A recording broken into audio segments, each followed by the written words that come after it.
All right, let's get straight to business. I'm sure, if you're a football fan, you watched the Champions League yesterday, and I'm sure everyone is talking about the Barcelona versus PSG match. You know, it was everything that a football fan expects from a football match. It was exciting, thrilling. August 1. It was, I don't know what to say, but my condolences. You know, that's the end of the journey for Barcelona.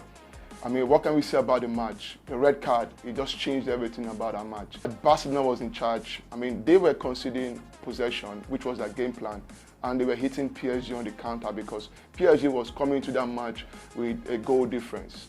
And they needed to score to get the goal difference to be on the same page. And this gave Barcelona the ample opportunity to hit them on the break, on the counter, and Barcelona scored the first goal. So they were cruising. You know, but like I always say, a red card changes the game, changes the tactics. A red card changes any game, especially for the Champions League. It changes the dynamics of the team tactics, the formation, and that gave PSG, you know, a one-man extra advantage to really open up the Barcelona defense, which they did. So I think that red card was, was a game changer for PSG, and PSG just kept knocking and knocking at the door, and eventually Dembele scored. There was a bit of a kind of recklessness in the tackles because a match that will give you 9 yellow cards, that is not an ordinary match. That's a match that has a lot of intensity and nervousness in that match. And of course, Barcelona also conceded a penalty. I mean, it was just coming. They could not contain the viciousness of attack that PSG brought, having Dembele, having Mbappe in that lineup. It was just too much, and being a man down. And as well, 2 red cards. Xavi, who is like the tactician, the head coach, the leader, seeing him having a red card, leaving the touchline. That, if you watch the match live, you were seeing a lot of Barcelona fans crying, you know, in the stadium. It was, you know, heartbreaking. But if you're a PSG fan, it led to Dortmund versus Atletico Madrid. I mean, heading into that match, nobody could have predicted the result of that match. Even I myself didn't give, Dortmund any chance. If you watched the round of 16, Dortmund versus PSV, PSV dominated the game. They didn't have good both sides didn't even have good finishing.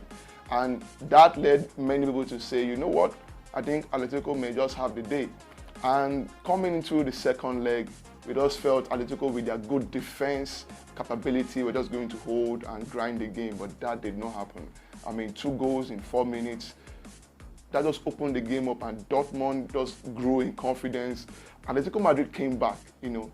Of course, they're a very good side with good quality players, and they got the game again. They had the advantage, but there's something in football. Focus has to be there. You do not lose focus. And home advantage again just gave Dortmund all that they need. So, they were grinding and grinding, and 2 goals, and they're qualifying for the semi-finals. Nobody could have believed it. And now we're going to have PSG versus Dortmund in the semi-final. That's going to be an interesting game because both sides are very attacking-minded. They play very good football. So, it's just amazing the quality of football we are going to be having in the semi-finals as well. So, there's a lot of things for us who are the fans, who are watching, to be excited about. So we're going to see good football, good quality football.